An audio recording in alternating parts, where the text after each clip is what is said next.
The Renaissance was a period marked by a profound transformation in art, culture, and fashion. Among the various sartorial innovations of this period, the ruff collar stands out as one of the most iconic and elaborate fashion statements. These large, exaggerated neckpieces were not merely accessories, but symbols of status, wealth, and sophistication. Ruff collars emerged in the mid-16th century and quickly became a fashionable accessory among the European elite. Their size, intricacy, and the materials used in their creation were direct indicators of the wearer's social standing and wealth. A finely crafted ruff made from expensive materials such as lace and linen, often adorned with gold and silver threads, showcased the affluence of the wearer. The larger and more elaborate the ruff, the higher the social status it conveyed. Ruffs were not just symbols of wealth, they were also expressions of artistic taste and fashion sensibility. The elaborate designs and meticulous craftsmanship involved in creating these neckpieces reflected the Renaissance ideals of beauty, symmetry, and attention to detail. The ruff collar allowed the elite to partake in the Renaissance spirit of innovation and creativity, manifesting these values in their personal attire. In many cases, ruff collars were used as political statements. Members of the court, nobility, and influential figures wore these extravagant accessories to assert their power and dominance. The ruff became a visual representation of authority, often used to impress and intimidate rivals. Additionally, the ability to wear such impractical and cumbersome fashion indicated a life of leisure, free from the demands of manual labor, further emphasizing the wearer's elite status.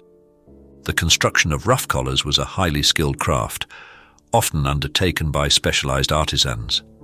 The primary material used was fine linen, prized for its quality and ability to hold the stiff, structured shape of the ruff. Lace, a luxurious and expensive material, was frequently incorporated into the design, adding to the opulence of the collar. Starching and setting the ruff was a meticulous process. Starch, derived from wheat or potatoes, was applied to the linen to give it the desired stiffness. The collar was then pleated and set into shape using hot irons, known as goffering irons. This process required significant skill to achieve the uniform, crisp pleats that characterized a well-made ruff. Ruff collars came in various styles and sizes, evolving over time to reflect changing tastes and fashion trends. Initially, ruffs were relatively modest in size, but by the late 16th century, they had grown dramatically in both diameter and elaborateness.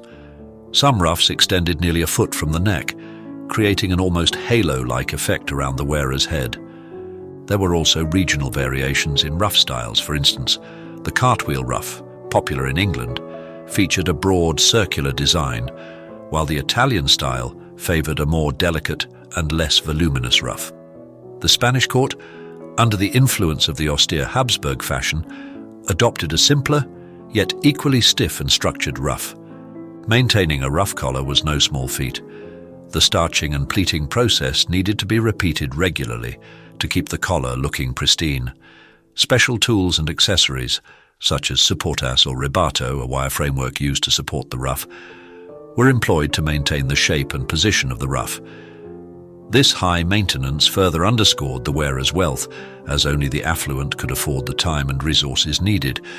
For the upkeep of such an elaborate garment, the Renaissance courts of Europe were epicenters of fashion, and the ruff collar was at the heart of courtly attire.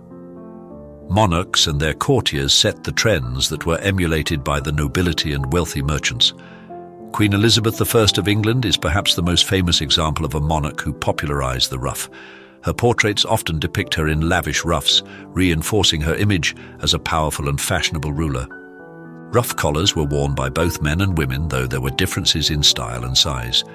Men's ruffs tended to be more robust and less ornate, while women's ruffs were often larger and more elaborately decorated. The fashion for ruffs also intersected with contemporary gender norms, as the elaborate and impractical nature of the collar reinforced the idea of women as ornamental figures, confined to the domestic sphere and leisure activities.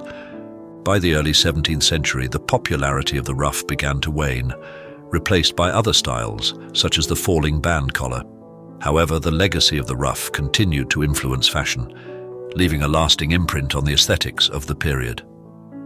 The intricate designs and craftsmanship of ruff collars can be seen as precursors to later fashion trends that emphasized elaborate neckwear and accessories. The ruff collar remains one of the most iconic elements of Renaissance fashion, embodying the era's values of opulence, artistry, and social stratification. These elaborate neckpieces were more than mere fashion accessories. They were potent symbols of status, wealth, and power. The construction of ruff collars was a testament to the skill and creativity of Renaissance artisans. While their social context reveals much about the dynamics of power and identity in this transformative period, today the ruff collar stands as a fascinating reminder of the rich cultural and sartorial heritage of the Renaissance.